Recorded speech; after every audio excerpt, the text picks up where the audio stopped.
अस्सलाम वालेकुम। Programme night addition में हम आपको खुशामदीद कहते हैं। नाजरीन, कल गुजरांवाला में होने वाले जलसे से पीडीएम की तहरीक का बाकायदा आगाज़ होने जा रहा है।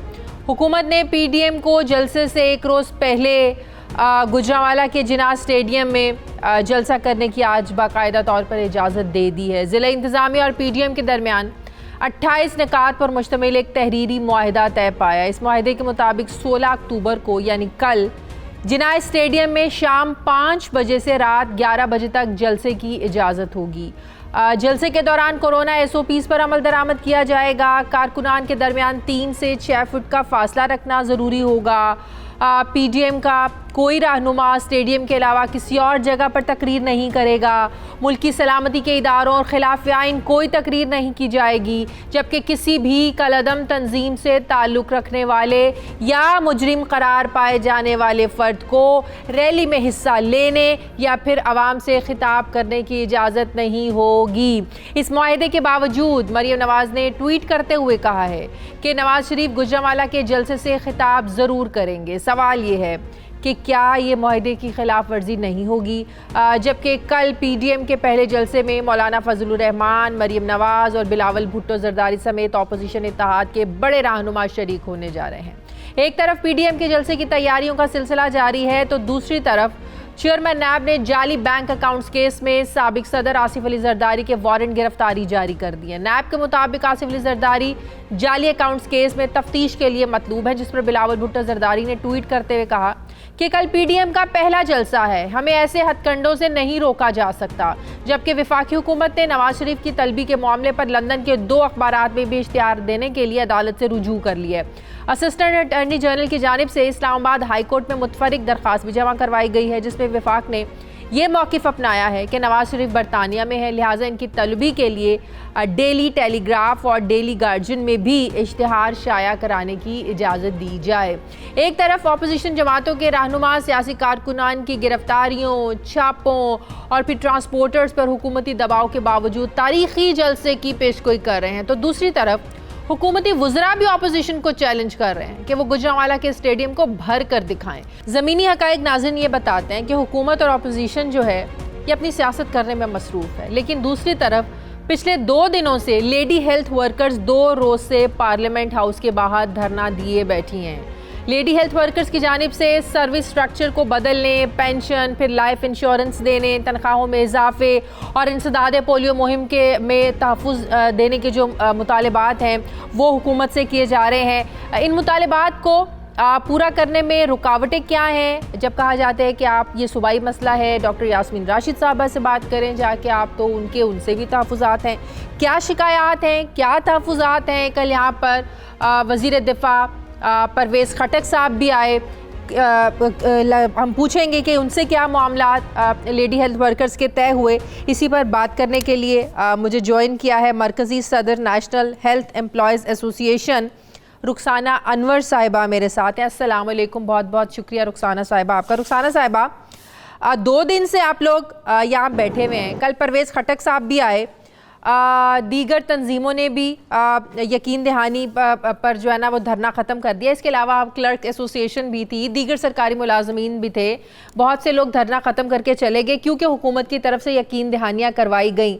आपके ऐसे कौन से मुतालबात हैं जो आपके पास हुकूमती वज़रा आ भी रहे हैं, बात भी कर रहे हैं, लेकिन आपको तसल्ली नहीं हो रही है? बिस्मिल्लाहिर्रहमानिर्रहीम, वालेकुम अस्सलाम। हमारे कल जो मुज़ाकरात हुए हैं, पहले तो मैं ये बताऊं कि इंडिपेंडेंट हमारा एहतजाज था, हमारा लेडी हेल्थ वर्कर्स का पूरे पाकिस्तान से आई हुई। हमारा किसी अलायंस से कोई ताल्लुक़ नहीं था, ना हमारा कोई सियासी एजेंडा था, ना है, और ना हमने किसी पॉलिटिकल पार्टी को ये कहा है कि हमारे मसाइल के हवाले से वो अपनी सियासत चमकाएं।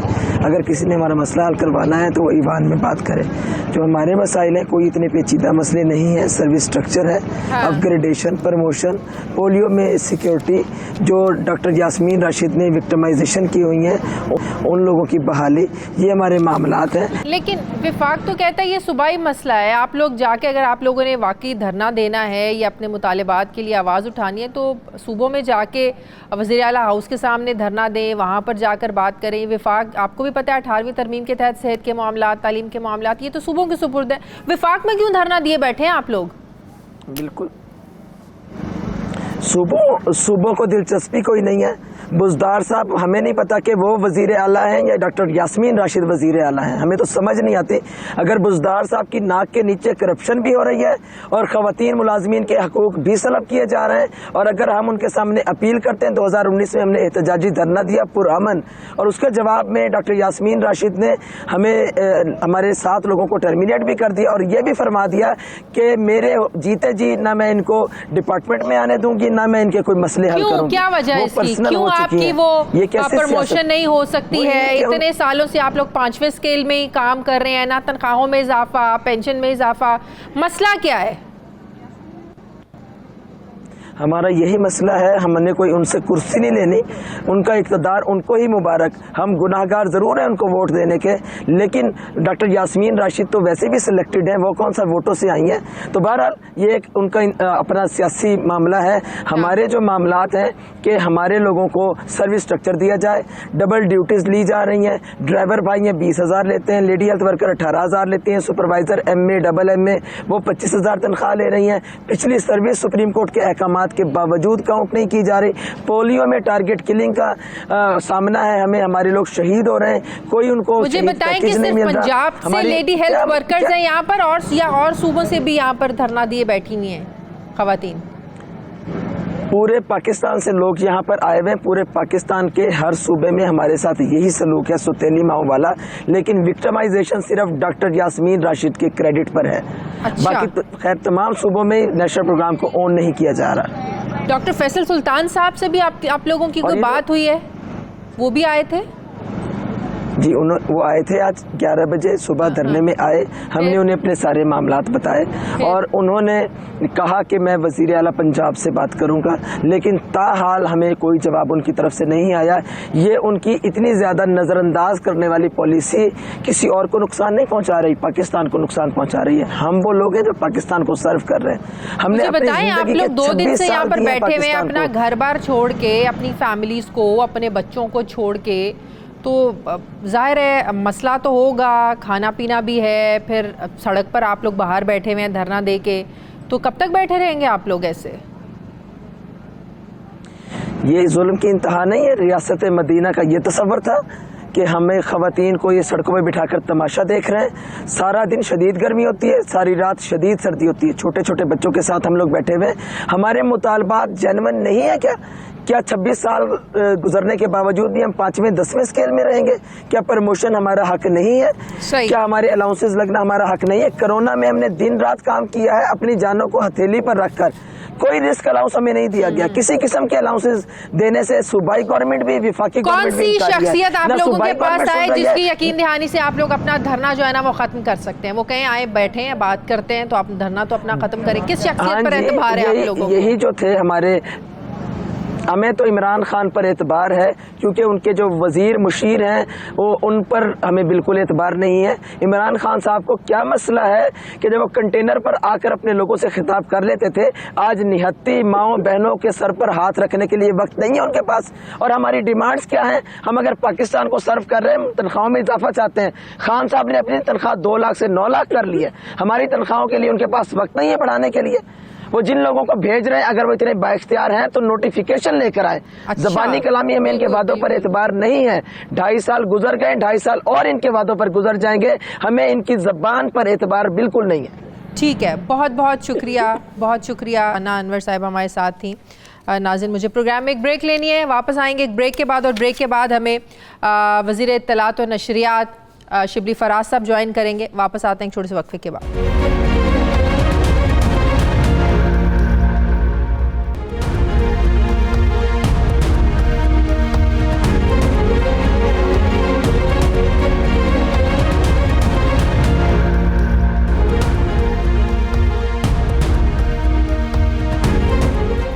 ब्रेक के बाद एक बार फिर से आपको खुशामदीद कहते हैं। मुझे ज्वाइन किया है वज़ीर इत्तलात और नशरियात शिबली फराज साहब ने। अस्सलाम वालेकुम, बहुत बहुत शुक्रिया शिबली फराज साहब आपका।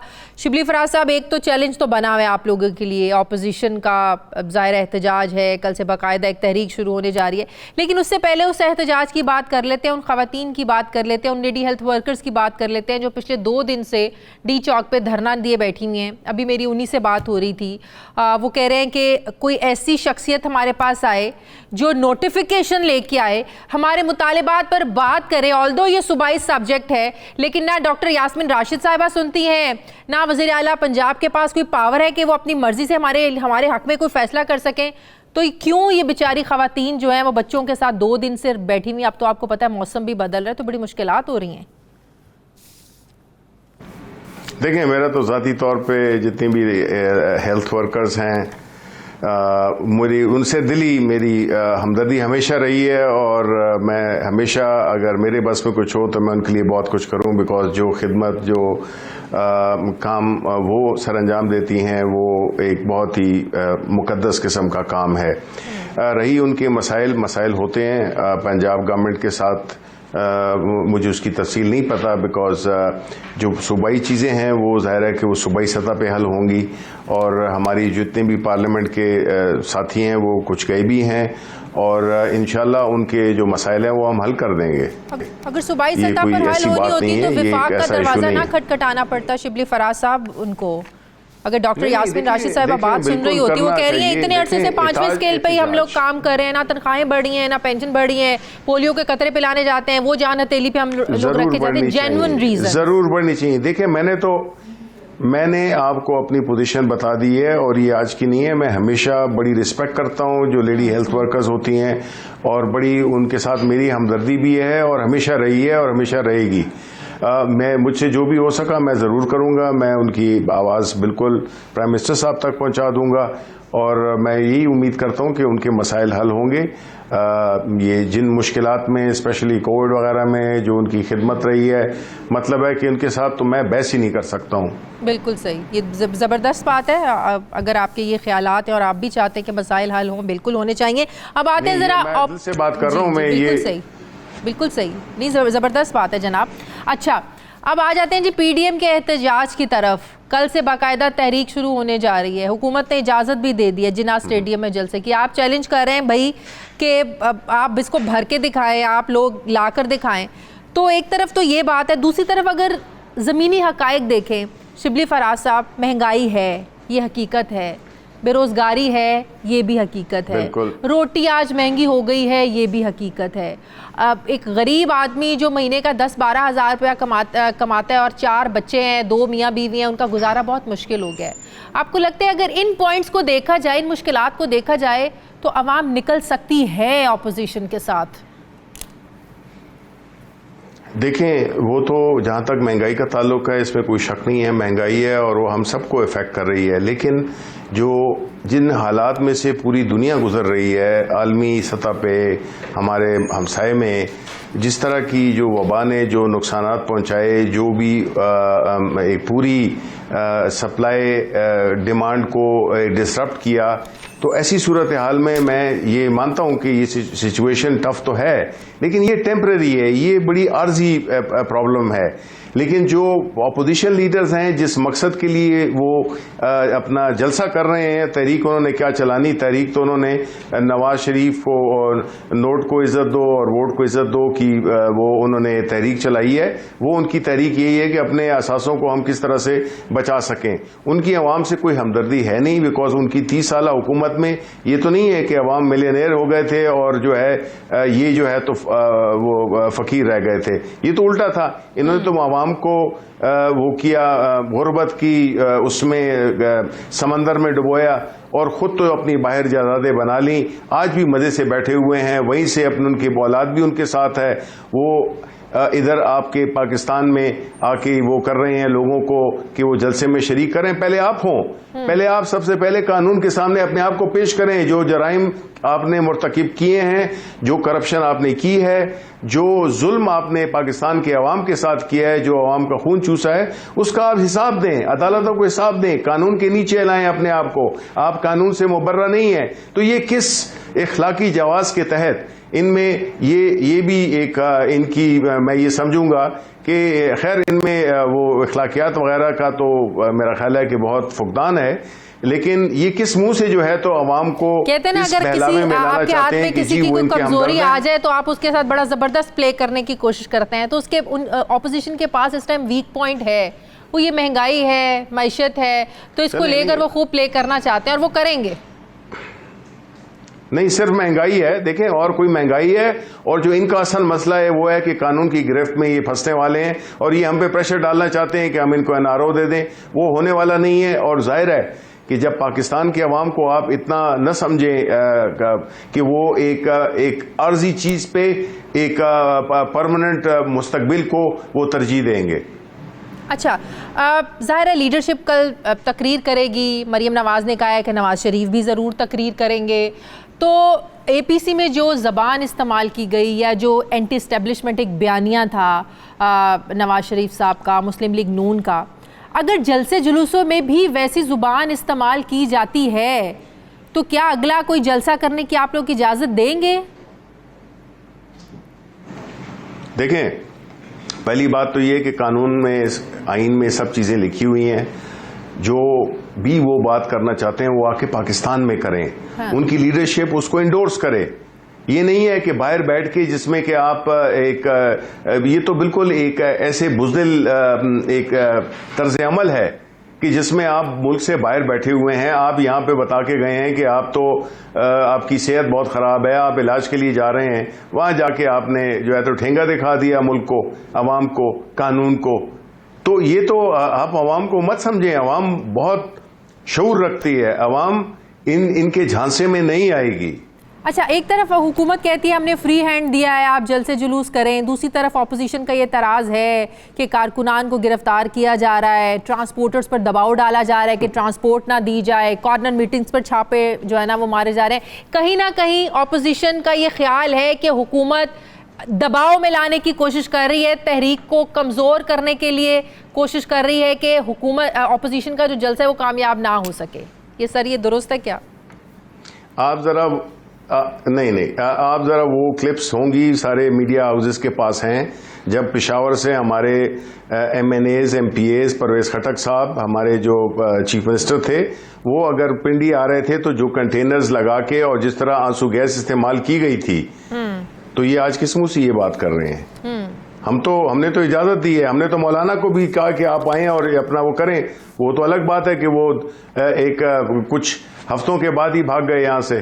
तो ये देखें, इनमें वो ये सियासत इसलिए नहीं करते कि ये किसी नजरिए पे सियासत करते हैं। इनकी सियासत मफादात की सियासत है। इनकी सियासत जो है तो पावर पॉलिटिक्स है, जिसमें कि अपने ये जाती और जो अपने ग्रोही जो इनके नीचे जो पलते हैं, ये उनके लिए सियासत करते हैं। ये उनके लिए, मुल्क के लिए नहीं करते, न अवाम के लिए करते हैं कि आज ये मगरमच्छ के टसवे बहा रहे हैं कि अवाम इनके झांसे में आ जाएगी। ऐसी बात नहीं है। जलसे का जहां तक ताल्लुक है, पाकिस्तान तहरीक इंसाफ से बड़े जलसे किसी ने नहीं किए हैं। हमें पता है कि जलसे करना और फिर उसको बाद में किस तरह से आप आगे चलें, ये अपने आप को बंद गली में ले आए। जलसा तो हो ही सकता है। तहरीक इंसाफ एक थी, अब PDM है, नून लीग है, पीपल्स पार्टी है, फिर मौलाना फजलुर रहमान है, उनके पास एक बड़ी स्ट्रीट पावर है। मैं कहता हूं हमारे तो बड़ा हो जलसा, इनको चैलेंज करते हैं अगेन मैं कहता हूं इनको चैलेंज करते हैं, लाहौर में ये जलसा करें और मीनारे पाकिस्तान पे ये जलसा करें और वो हमारे जलसे को देखें। हम तो एक पार्टी थे, ये तो 10 पार्टीज हैं। हाँ, बिल्कुल। अच्छा, तो क्यों घबरा रहे हैं ये स्टेडियम में जलसा करने के लिए? इनकी तो कोशिश ही थी कि इनकी इज्जत रह जाए कि जलसा सड़क पर ही कर दिया जाए, लेकिन हमने तो जो इनको उसमें रखा है कि आप अपने स्टेडियम में जाएं, उधर आप लोगों को इकट्ठा करें, उस स्टेडियम को भरें और फिर जो है तो आप अपना जलसा करें। अच्छा, वज़ीर आज़म साहब ने भी इस सारी सिचुएशन को देखने के लिए, इस तहरीक पर नज़र रखने के लिए कल कोई 3 बजे कोई इजलास तलब किया है, सूरत हाल पर गौर करने के लिए कोई टास्क दिए जाएंगे। कल कुछ है ऐसी 3 बजे मीटिंग वज़ीर आज़म की सदारत? नहीं, ऐसी कोई बिल्कुल अभी मेरे इल्म में तो अभी तक नहीं है। हमारी तो जो नॉर्मल एक्टिविटीज़ हैं वो चल रही हैं। अच्छा। हाउसिंग की बातें हो रही हैं कि हाउसिंग को हम किस तरह से आवाम तक उनको घर दें, गरीब लोगों को घर दें का वो इस पे ये जो महंगाई की सूरत हाल है इसके लिए जो तरतीबें बना रहे हैं, जो अपनी अपडेटेड उसकी इंफॉर्मेशन लेने के लिए जो मीटिंग्स होती हैं, इस किस्म की मीटिंग्स हैं। तो कोई खौफ नहीं है आप लोगों को? कोई मसला नहीं हमारे माइंड पे है नहीं, सच्ची बात है। हुकूमत कोई खौफ महसूस नहीं कर रही है? नहीं, नॉट एट ऑल। मतलब है कि आप अंदाज़ा करें कि हमें क्यों ऐसी फिक्र हो, क्योंकि हमें पता है कि ना अवामी के साथ हैं, और जो महंगाई का जिसके पीछे ये छुपने की कोशिश कर रहे हैं, अपने जराइम को छुपाने की कोशिश कर रहे हैं, तो उसमें न कोई इनकी अखलाकी कुव्वत है और ना इन पे जो है ना अवाम अब एतबार करते हैं। इन्होंने माजी में अवाम को धोखा दिया है, 3 हुकूमतें की इन्होंने, 30 साल से हुकूमत में हैं और ये मुल्क हमें दिया इन्होंने। शिबली फराज साहब, कल सेशन भी रखा हुआ है, कौमी असम्बली का इजलास है। शाहिद खाकान अब्बासी साहब ने आज कहा, भाई ऐसा कौन सा अहम कौमी मसला था जिस पर आप लोगों ने कल जो है ना वो इजलास बुला लिया है? पता है ऑपोजिशन के जलसे हो रहे हैं। नहीं, तो हमारी हुकूमत की मर्जी है, हुकूमत की मर्जी है कि वो जब भी प्रेसिडेंट ऑफ पाकिस्तान जब भी समन करें इजलास होगा। ये कोई शाहिद खाकान की मंशा को तो नहीं देखा जाएगा। तो ऑपोजिशन तो कल कोई नहीं होगी, सिर्फ हुकूमत होगी कल। नहीं, ये उनका प्रॉब्लम है, ये उनका प्रॉब्लम है, ये जरूरी नहीं है वो कुछ हो। हमने जी, या आपके इत्तेहादी होंगे या आप लोग होंगे बस? नहीं, बिल्कुल नहीं, तो हमने तो जलसा वो अपना सेशन बुलाया है, जो भी होगा वो सबके लिए है। जिसकी मर्जी है वो उधर जाए, जलसे के लिए जाए, जिसकी वो है मर्जी है वो। का एजेंडा क्या है? पार्लियामेंट क्या एजेंडा क्या होगा?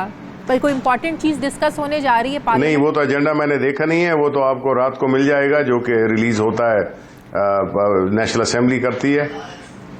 ठीक है, बहुत बहुत शुक्रिया, बहुत शुक्रिया। हम लेजिस्लेशन भी करेंगे। ठीक है, बहुत शुक्रिया वज़ीर इत्तलात शिबली फराज साहब हमारे साथ थे। नाज़रीन, मुझे प्रोग्राम में एक ब्रेक लेनी है, वापस आते हैं छोटे से वक्फे के बाद।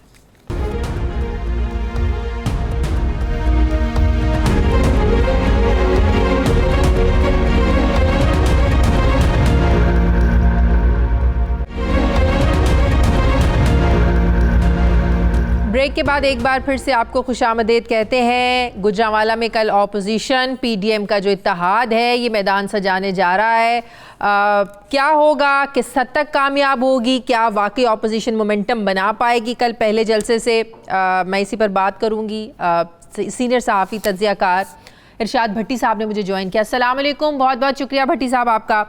भट्टी साहब, सियासी मैदान गर्म है। 2.5 साल में अगर ऑपोजिशन ने एक्टिव होने का फैसला कर ही लिया तो वो भी अब एहतजाज के ज़रिए, जलसों के ज़रिए, मियां नवाज शरीफ साहब की जो APC की तकरीर थी, एक एग्रेसिव मूड तो वाज़े हो गया था। क्या लग रहा है आने वाले दिनों में? आपको लगता है कि कल का जो जलसा है वो मोमेंटम सेट कर पाएगा पूरी इस तहरीक का? लोग निकलेंगे बाहर? कोई डाउट नहीं है, मुल्क में महंगाई है, बेरोज़गारी है, लोगों का जीना इतना आसान नहीं है, फैमिलीज़ को पालना इतना आसान नहीं रहा आज के दौर में। क्या लग रहा है आपको, लोग निकलेंगे ऑपोजिशन का साथ देने के लिए? पहली बात तो ये है कि वो जो पंजाबी में कहते हैं बाँ बाँ करा देती है, यानी महंगाई ने आम आदमी की बाँ बाँ करा दी। नंबर 1, ना रो सकते ने ना हंस सकते ने।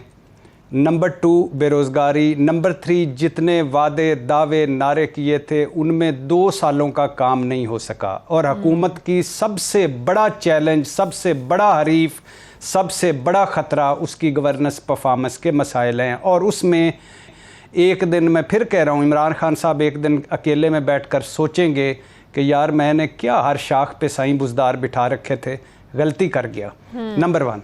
नंबर 2, आप अब आ जाएं इन पे जलसों जलूसों पर। उनका हक़ है जलसे जलूस करना विद इन आइन और कानून के।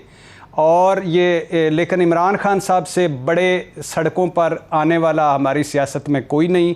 126 दिन वो डी चौक पे बैठे रहे और इतने बड़े बड़े मुल्तान जलसा, कराची जलसा, लाहौर जलसा, गुजरांवाला जलसा, सियालकोट जलसा, और उसका रिज़ल्ट क्या निकला? घर वो चले गए और कुछ भी ना हुकूमत को हुआ। और हुकूमत को कुछ नहीं होना चाहिए जलसे जलूसों और सड़कों पर और हजूमों को फैसले नहीं करने चाहिए। जो कानून और आइन है उसमें रहकर उनको गिरती नहीं है, हिल जरूर जाती है। जरा मुझे एक बात बताएं, आपने कहा कि इमरान खान जैसा बड़ा क्राउड जलसे करने वाला कोई नहीं है। यहाँ तो पूरी ऑपोजिशन जमाते हैं, नून लीग है, पीपल्स पार्टी है, फिर मौलाना फजलुर रहमान जिनके पास एक बहुत बड़ी स्ट्रीट पावर है, ये सब मिलके भी इमरान खान जैसा क्राउड इकट्ठा नहीं कर सकते, वैसा जलसा नहीं कर सकते, ये कह रहे हैं आप? बहुत बड़ा जलसा होगा, होना चाहिए बहुत बड़ा। अगर 1,00,000 बंदे से या 50,000 बंदे से कम गुजरांवाला में आया तो मैं समझूंगा कि नाकाम जलसा है। अच्छा। 14 MPA की सीटें, 6 MNAs की सीटें गुजरांवाला की, गुजरात में 3 सीटों के अलावा सारा गुजरात, सियालकोट, नारोवाल और उसके अलावा लाहौर और सेंट्रल पंजाब, इन्होंने बहुत अच्छी चालाकी से रखा कि पहला गुजरांवाला जो नून का गढ़, दूसरा कराची जो पीपल्स पार्टी का गढ़, तीसरा कोयटा जो महमूद खान अचकजई और फजलुर रहमान साहब का गढ़। जलसे अच्छे होने चाहिए और होंगे, लेकिन बात बुनियादी तौर पे क्या है? बात यह है, हाँ आज मुझे यहाँ एक और बात भी याद आ गई। इमरान खान साहब ने एक मरतबा कहा था कि मेरी कौम तैयार रहना। जब गवर्नेंस परफॉर्मेंस के मसाइल अपनी जगह, इख्तलाफात अपनी जगह, लेकिन इमरान खान ने कहा था कि मेरी कौम तैयार रहना। जब भी इनका एहतसाब होगा ये सारे इकट्ठे हो जाएंगे। आज पूरे के पूरे इकट्ठे हैं। जब भी इनका एहतसाब होगा इनकी चीखें निकलेंगी। जब भी इनका एहतसाब होगा ये सड़कों पर होंगे। जब भी इनका एहतसाब होगा ये इनकी जमहूरियत खतरे में पड़ जाएगी। देख लीजिएगा इनको खतरा क्या है। क्या इनका नजरिया एक है? कोई नजरियाती है ही नहीं। किसी को डेमोक्रेसी छू कर नहीं गुजरी है। जितने भी उधर है, कोई इश्तिहारी है, कोई मुजरम है, कोई मुलजम है, कोई नैबजदा है, किसी ने लुटमार प्रोग्राम किया है। क्या इनका बयानिया है कोई है या एक है? नहीं है। क्या इनकलाब लाना चाहते हैं? बिल्कुल नहीं। क्या मज़ाहमत है इनकी नज़र में? बिल्कुल नहीं। आपको बता दूं आज भी ये लेफ्ट राइट दाएं बाएं रातों को निकलते हैं कि भाईजान हाथ पकड़ा दो।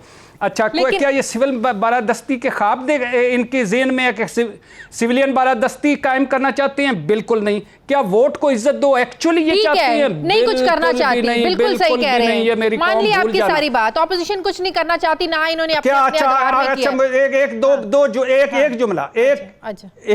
एक जुमला, क्या अवाम की खुशहाली इनकी ज़हन में है? बिल्कुल नहीं। क्या जमहूरियत है? पहले कौन सा मार्शल लॉ है? जमहूरियत तो हमारे मुल्क में कभी थी नहीं ना है। जमहूरियत के लवाजमात तो पूरे ही नहीं हुए। हाँ। क्या अच्छा क्या मुश्तरका है? क्या मुश्तरका? इमरान खान मुश्तरका हदफ है। और क्या मुश्तरका है? सर्वाइवल का मसला है। और क्या मुश्तरका है? केसेस, करप्शन, कहानियां, लूटमार। ठीक हो गया। आपको बता दूं मैंने कोई 4 रातें लगाकर एक मैंने फिगर्स निकाले हैं। एक साल में, पिछले 1 साल में अपोजिशन 70% नैब और अपने केसों पर बोली। 15% इन्होंने जाती हमले किए, न्याजी, सिलेक्टेड, जाली हुकूमत, जाली मैंडेट। 10% कश्मीर कोरोना सी पैक पर बोली। और आखिरी बात 3% ये कराची मोटरवे रेप सीपीओ पर बोली और 2% ये महंगाई पर बोली, जो हमारा सबसे बड़ा मसला है। ये है इन्होंने क्या किया जिसको इतना मेरा पिछले 2.5 सालों में इस हुकूमत का हदफ क्या था? महंगाई कर। पिछले 2.5 सालों में इस हुकूमत ने क्या किया? महंगाई को बढ़ाया, बेरोजगारी को बढ़ाया। पिछली हुकूमतों पे इल्जामात लगाए कि सारा खजाना वो खाली करके गए, मान लिया करके गए, मान लिया वो इस मुल्क को लूट के चले गए, मान लिया वो करप्शन करके चले गए। 2.5 सालों में आपने अवाम को क्या दिया? आपको नहीं लगता इन 2.5 सालों में इस हुकूमत का भी एक ही बयानिया था, ऑपोजिशन लूट के चली गई, करप्शन एहतसाब। इन्होंने क्या किया 2.5 सालों में? वो तो नहीं कुछ कर सके। बिल्कुल आपने ठीक कहा, बिल्कुल एग्रीड। वजह क्या है? वजह ये सिर्फ इसकी वजह ये है कि पिछला इनको ये ज़हन से ये हैंगओवर से ही नहीं निकल सके। इनको पता ही नहीं चला कि अब हम हुकूमत में हैं। हाँ। इनको पता ही नहीं चला कि पिछला इलेक्शन हमने करप्शन पर जीता था, अगला इलेक्शन जीता तो वो गवर्नेंस और परफॉर्मेंस पर होगा। हाँ। बात क्या है? सबसे 2 चीज़ें हो जाती तो मुझे कोई नहीं, बाकी थोड़ी बहुत होती। 2 चीज़ें, एक पुलिस पटवार रिफॉर्म्स और दूसरा महंगाई। अब महंगाई में आप महंगाई पे आ जाएं, लागर बिलाशुबा आबादी बम है, लागर मईशत है, बेहुनर तालीम है, अनगवर्नेबल मुल्क है, मसाइल ही मसाइल हैं, बदनीति, करप्शन, मिसमैनेजमेंट। लेकिन इन्होंने क्या किया? बैड गवर्नेंस, बैड परफॉर्मेंस, नाकाम मुआशी टीम, नो फॉलो अप, नो जजा सजा, ना तजर्बाकारी, right people for right job नहीं, गलत फैसले, गलत पॉलिसियां और कुछ और फैक्टर इसमें बड़े छुपे हुए हैं। तहकीक करेंगे आपको पता चलेगा। क्या सियासी एहतसाब हुआ तो वो सारे इकट्ठे हो गए, क्योंकि ये सारे कारोबारी हैं, वो इकट्ठे हो गए। ब्यूरोक्रेसी अदम तावन है, कारोबारी लोगों का आटा, शुगर, चीनी, ये सारे इकट्ठे हो गए कि हमारा हमसे भी पूछ गुछ हो रही है। बैरूनी सरमायाकारी है, क्योंकि पाकिस्तान एक ज़री मुल्क है और ग़ज़ाई किल्लत पैदा करना चाहते हैं। बहुत बात की बड़ी इन्वेस्टमेंट है। अब क्या इन्होंने खाने पीने, बहुत ज़ालिम आदमी अगर यही कर लेते कि खाने पीने की चीज़ सस्तियां हैं, नहीं हैं, बिजली गैस आसमान पर, सिर्फ चीनी, गंदम चीनी और गंदम के 2 चीज़ों का एक साल में आवाम पर इजाफी बोझ पता कितना पड़ा है? 330 अरब। बिल्कुल 330 अरब। और सबसे बड़ा मसला गवर्नेंस परफॉर्मेंस हुकूमत का।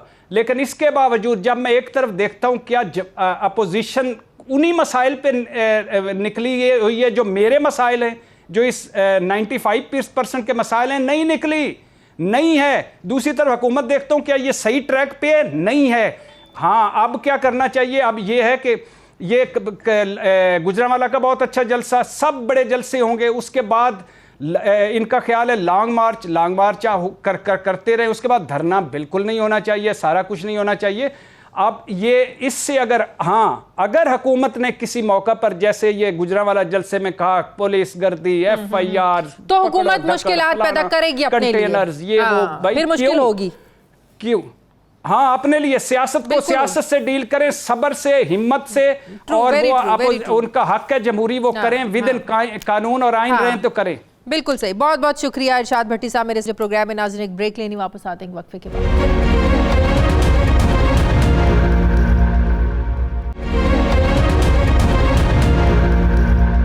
ब्रेक के बाद एक बार फिर से आपको खुशामदीद कहते हैं। नाज़रीन, तहरीक-ए-इंसाफ ने निज़ाम में इस्लाहात लाने का दावा किया था, लेकिन अब जो इक़दामात किए जा रहे हैं वो इन दावों के बिल्कुल ही उलट हैं, बरक्स हैं।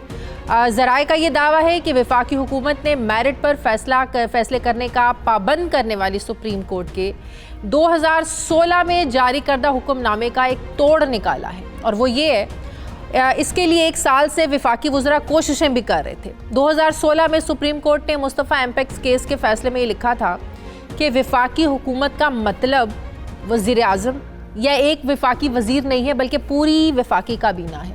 सुप्रीम कोर्ट के इस फैसले के बाद मुख्तलिफ वजारतों, कंपनियों और कॉरपोरेशन समेत तमाम सरकारी इदारों में जहाँ तकर्रियाँ होनी हैं, तबादले होने हैं और जो दीगर अहम फैसले होने हैं मुख्तलिफ मामलात को लेकर, उनकी मंजूरी वफाकी काबीना से लाजिम करार पाई थी। सुप्रीम कोर्ट की जानिब से इस फैसले का मकसद वज़रा और हुकूमती शख्सियात को मनपसंद अफराद की तैनाती और अक़रबा परवरी से रोकते हुए मेरिट को और शफाफियत को लाजमी बनाना था। सुप्रीम कोर्ट के इस फैसले के बायस वफाकी काबीना में मौजूद तमाम अराकीन किसी भी तकर्रुरी पर, तबादले पर और अगर किसी प्रोजेक्ट में किसी कंपनी को ठेका दिया जा रहा है, इससे मुतालिक कैबिनेट में सवालात उठाए जाते थे, जिसकी वजह से कई वज़रा अपने मनपसंद नताइज हासिल नहीं कर पा रहे थे। लेकिन इस फैसले के बावजूद 2019 तक खिलाफ ज़ाब्ता तैनातियों का सिलसिला जारी रहा, जबकि अब गुज़श्ता महीने वफाकी काबीना ने 800 अफसरान और कंपनियों के सरबराहान की तकर्रुरी खिलाफ कानून करार दे दी थी। लेकिन अब वज़रा के पुरजोर मुतालबे पर मुख्तलिफ वजारतों और कंपनियों के कानून और कवायद में दर्ज लफ्ज़ वफाकी हुकूमत ख़त्म करके मुतल्लिका वज़ीर दर्ज करने की मंजूरी का सिलसिला शुरू कर दिया गया है। काबीना के इस इक़दाम की मंजूरी भी हासिल कर ली गई है। मतलब ये हुआ कि अब वफाकी काबीना के इख्तियारात जो है अब वज़ीर आज़म और वफाकी वज़रा को सौंप दिए गए, जिसकी वजह से मुस्तक़बिल में शफाफियत और ज़ाहिर मारिट पर भी बहुत से सवालात उठेंगे। इस सब पर मैं बात करूंगी। मुझे ज्वाइन किया है इस्लामाबाद के ब्यूरो चीफ सुहेल इकबाल भट्टी ने। बहुत शुक्रिया। अस्सलाम वालेकुम सुहेल, सुप्रीम कोर्ट ने मुस्तफ़ा एम्पेक्स केस में जो फैसला था कि वफाकी हुकूमत का मतलब सिर्फ वज़ीर आज़म या कोई एक वज़ीर नहीं है बल्कि पूरी वफाकी काबीना है, ज़ाहिर है इसका मकसद ये था कि दीगर जो फ़ैसले होते हैं मुख्तलिफ मामलात में, तकर्रियाँ अफसरान की, तबादले, इसमें पूरी काबीना का फ़ैसला शामिल होना चाहिए। लेकिन ज़ाहिर है कुछ मनपसंद अफराद की तैनाती के लिए मुख्तलिफ वज़रा जो है वो पहले भी कोशिशें करते रहे, अब भी कर रहे हैं। तो अभी जो कवानीन और ज़वाबित को बदला जा रहा है, क्या ऐसी खिलाफ ज़ाब्ता तैनातियों को और ऐसे फ़ैसलों को अदालत में चैलेंज भी किया जा सकता है? शाजिया, डेफिनेटली कोई भी इस इक़दाम को चैलेंज तो कर सकता है, लेकिन मामला ये है कि 2016 में सुप्रीम कोर्ट ऑफ पाकिस्तान ने मुस्तफ़ा एम्पेक्स केस के अंदर फेडरल गवर्नमेंट को डिफ़ाइन कर दिया, जिसका ऑब्जेक्टिव ये था बुनियादी तौर के ऊपर, जो उसकी स्पिरिट थी, जो उसकी जिस्ट थी, वो ये थी कि कोई भी बड़ा फैसला जब वफाकी हुकूमत करती है पूरे मुल्क के ऊपर उसके इम्प्लीकेशंस होते हैं। किसी कंपनी की एमडी की अपॉइंटमेंट होनी है, किसी डीजी की अपॉइंटमेंट होनी है, कोई ठेका अवार्ड करना है, कोई ट्रांसफर पोस्टिंग करनी है, तो एक फर्द वाहिद मुतलका वजीर उसके अंदर अपना रोल प्ले ना करे, सिर्फ प्राइम मिनिस्टर ऑफ पाकिस्तान अपना रोल प्ले ना करे, इसलिए कि उनकी ओपिनियन, उनका फैसला बाइस भी हो सकता है, नेपोटिज्म का शिकार भी हो सकता है। इसलिए इसको डिफाइन किया गया कि फेडरल कैबिनेट में बैठकर जहां पर तमाम अरकान मौजूद होते हैं वो अपनी आरा का इजहार करते हैं। और बहुत से ऐसे केसेस पाकिस्तान तहरीक इंसाफ की हुकूमत में हमने ऑब्जर्व किए जहां पे एक वजीर ने, मुतलका वजारत के वजीर ने एक ब्लू आइड पर्सन को इंटरव्यू प्रोसेस के दौरान उसको ज्यादा मार्क्स दिलवाए। जब मामला कैबिनेट के सामने पहुंचा, जिसकी वाज़ेह मिसाल एमडी पार्को की अपॉइंटमेंट है, जो नंबर 1 पे जिसको तो कहा गया था, कैबिनेट अरकान ने सारे दस्तावेज का जायजा लिया, तो नंबर 1 जो उम्मीदवार था उसको रिजेक्ट किया गया था, क्योंकि कैबिनेट का एक चेक एंड बैलेंस था। इसी तरह और बहुत सी एग्जाम्पल दी जा सकती हैं। जैसे हमने बताया कि अपने ही प्रोग्राम में नाइट एडिशन में नाज़रीन को बताया था कि 800 लगभग ऐसे अफसरान हैं, सरकारी कंपनियों के सरबराहान हैं, जिनकी खिलाफ ज़ाब्ता अपॉइंटमेंट हुई और कबीना उनको इलीगल डिक्लेयर कर चुकी है। और बैरिस्टर फ़रोग नसीम चाप जो कि वफाकी वज़ीर कानून हैं, उन्होंने भी इसकी मुखालफत की है, उनकी रेटिफिकेशन उनकी नहीं की गई, वो मामला पेंडिंग है। लेकिन हुआ ये कि 1 साल से मुख्तलिफ वज़रा और एक अहम हुकूमती शख्सियत ये मुतालबा कर रही थी कि जितने कवानीन हैं, जितनी पॉलिसीज़ हैं, जितने रूल्स एंड रेगुलेशन हैं, जहां पे वर्ड फेडरल गवर्नमेंट मेंशन है, सुप्रीम कोर्ट ऑफ पाकिस्तान के फैसले का दरमियानी रास्तों इसका मतलब ये हुआ सुहेल के कोई भी वजीर अपनी वजारत से मुतालिका किसी अफसर को रखना चाहता है, निकालना चाहता है, तबादला करवाना चाहता है, वो मजाज होगा अपनी वजारत से मुतालिक फैसला करने का। कोई भी वजीर कैबिनेट में इस पर एतराज नहीं उठा सकता, इवन वजीर आजम भी एतराज नहीं उठा सकते। यही मकसद था वज़रा का, यही होने जा रहा है। जी बिल्कुल, you are absolutely right Shazia, आपने बिल्कुल उसकी एक्यूरेट उसकी आपने इंटरप्रिटेशन की है। यही इकदाम किया गया है। अगरचे कि बहुत से ऐसे वज़रा, जैसे हम बात कर सकते हैं शेख रशीद साहब हैं, फवाद चौधरी साहब हैं, मुराद सईद साहब हैं, शीरी मजारी साहब हैं, ये 4 ऐसे मिनिस्टर्स हैं जो हर फेडरल कैबिनेट के अंदर जो भी पॉलिसी मेकिंग होती है, कोई लॉ आए, कोई रूल्स एंड रेगुलेशन आए, तो वहां पर ये भरपूर तरीके से अपनी आवाज़ उठाते हैं, बल्कि ये कहते हैं कि हमें समरी दीजिए, हम पहले पढ़ सकें कि इसके अंदर मामला क्या है। जब एक कलेक्टिव विजडम वहां पे प्रिवेल करती है तो फिर एक बेहतरीन फैसला होता है। लेकिन इस सारी प्रैक्टिस से बहुत से वज़रा को प्रॉब्लम थी। उनके मनपसंद एमडी अपॉइंट नहीं हो पाते थे, उनके मनपसंद डीजी अपॉइंट नहीं हो पाते थे, उनके मनपसंद अफसरान की ट्रांसफर पोस्टिंग मुतासिर होती थी। उनकी पर्सनल पॉइंट ऑफ व्यू से तो वो एकदम गलत था। लेकिन जो बहुत से लोग हुकूमती सिस्टम को गवर्न करना चाहते हैं, वो समझते थे कि कैबिनेट का जो कैबिनेट में जाके मामला अप्रूव कराना था, ये एक बेहतरीन इकदाम था, क्योंकि अब अपने शफाफियत और मेरिट का जो पासदारी थी वो इंतहाई मफकूद हो जाएगी, क्योंकि उसके अंदर अब इंडिविजुअल एक फर्द वाहिद, कैबिनेट की बजाय फर्द वाहिद तमाम फैसले करेगा। वो गैस प्राइसिंग की नोटिफिकेशंस का मामला हो, बिजली के नोटिफिकेशंस हो, उसके साथ अपॉइंटमेंट्स के मामला हो, मुख्तलिफ कंपनियों के सरबराहान की तयन का मामला हो, ट्रांसफर पोस्टिंग का मामला हो, तो अब ये मामला कैबिनेट में नहीं भेजा जाएगा। तो फिर वो वज़रा जो सवालात उठाते थे, वो कहते थे कि पहले समरी दिखाई जाए, अगर कोई गलत चीज़ हो रही है उस पर वो सवाल उठाते थे, तहफ़्फ़ुज़ात का इजहार करते थे, एतराज़ात लगाते थे। शेख रशीद हैं, मुराद सईद हैं, फवाद चौधरी हैं, शीरी मजारी है। तो जब ये समरी मंजूर करवाई गई तब इन्होंने कोई आवाज़ नहीं उठाई। स्ट्रेंज। ये बड़ा देखें शॉकिंग था, क्योंकि जब असूली तौर के ऊपर तो ये उनको डेफिनेटली उनको रोल प्ले करना चाहिए, लेकिन हम इस हकीकत को भी हमें मद्देनज़र रखना होगा कि वज़रा जब एक हुकूमत, प्राइम मिनिस्टर ऑफिस और दीगर वज़रा इकट्ठे होकर एक किसी चीज़ की एक नई पॉलिसी लाना चाहते हैं, एक अपने रास्ते की जिसको वो रुकावट समझते हैं उसको हटाना चाहते हैं, तो बैक डोर वज़रा के साथ बैठ के बातचीत की जाती है, उनको समझाया जाता है कि हाथ हौला रखिए। जब किसी न किसी तरीके से डेफिनेटली वो अपोजिशन के अरकान तो है नहीं, वो कैबिनेट का हिस्सा हैं और उनको समझाया जाता है। तो मुझे अपेरेंटली ये लगता है कि किसी न किसी तरीके से उनको कन्विंस किया गया है कि मामलात अब हमने चलाने हैं, आगे आने वाले दिन बड़े क्रूशल्स हैं, हर वजीर ने ऐसे फैसले करने हैं जो उससे और उसकी कॉन्स्टिट्यूंसी को सूट करें, तो कैबिनेट में मामलात आएंगे तो हर कोई अपना रोल प्ले करेगा और मामलात नहीं हो सकेंगे, लिहाजा अब आप खामोशी रखिए। वो वुज़रा, वो तमाम लोग जो इस वोकल थे, जो इस मामले की सपोर्ट करते थे, अब वो खामोश रहे हैं, जोरी हासिल कर ली गई है। और वैसे भी हम देखते हैं ब्यूरो चीफ इस्लामाबाद सुहेल इकबाल भट्टी हमारे साथ थे। नाज़रीन, हमारे प्रोग्राम का वक्त खत्म हो गया। प्रोग्राम के लिए आप हमें फीडबैक ज़रूर दीजिएगा, अपना ख्याल रखिएगा। मुझे इजाज़त दीजिए, अल्लाह हाफ़िज़।